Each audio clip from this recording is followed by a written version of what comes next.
U.S. Congress threatens freedom again with another attempted internet takeover. U.S. Congress sham number H.R. 1981, Protecting Children from Internet Pornographers Act of 2011. Our traitor U.S. Congress is once again making a grab for control of the internet. This time it's called H.R. 1981, Protecting Children from Internet Pornographers Act of 2011. Representative Lamar Smith of Texas proposed H.R. 1981 on May 24th, 2011. This bill has been proposed under the guise of protecting children from pornographers, but like typical takeover threats, it has a far broader scope written into it that threatens the freedom of every American who uses the internet. Protecting children from child pornographers is a worthy cause, but this bill is really not about that.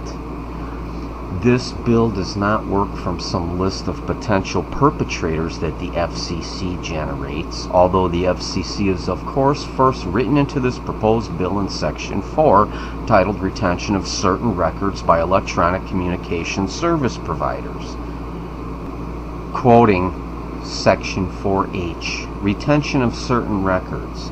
A provider of an electronic communication service or remote computing service shall retain for a period of at least 18 months the temporarily assigned network addresses the service assigns to each account unless that address is transmitted by radio communication as defined in Section 3 of the Communications Act of 1934.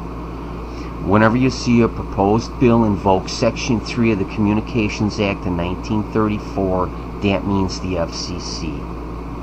H.R. 1981 is a proposed blanket law that requires every internet service provider to gather personal information on every American who uses the internet, and the ISPs must keep those records handy for the government for 18 months. All Americans using the internet will be subject to this. This will be more than just recording where you go online and what you buy. The information that must be collected includes customers' names, addresses, phone numbers, credit card numbers, bank account numbers, and temporarily assigned IP addresses. This bill is not about pedophiles and makers of child pornography. This bill is about spying on every American who uses the internet and collecting private personal information.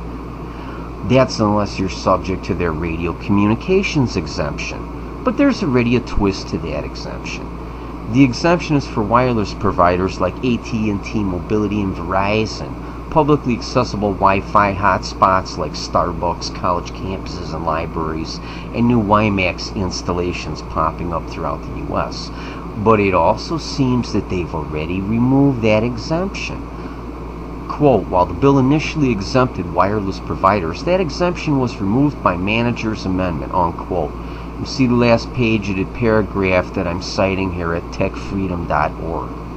So on July 28, 2011, the House Judiciary passed the proposed bill by a vote of 19 to 10, according to CNN. A last-minute rewrite of the bill expands the information that commercial internet providers are required to store to include customers' names, addresses, phone numbers, credit card numbers, bank account numbers, and temporarily assigned IP addresses.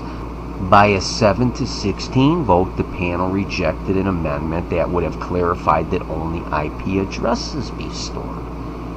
The fine print of the bill's final form, if it should get that far, should be very interesting. An important part of H.R. 1981 is that it is tied directly to and amends Chapter 95 of Title 18 United States Code.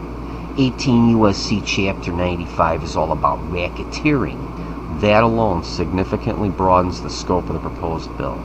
Take a look at where H.R. 1981 has been so far, and note that July 11th, quote, referred to the Committee on Crime, Terrorism, and Homeland Security. Racketeering is a serious crime, and the bottom line here with H.R. 1981 is that this proposed bill is a license for government agencies to go wild fishing through those records when they feel like it. And here's Black's Law Dictionary, 8th edition, the definition of racketeering. Looks kind of serious, doesn't it?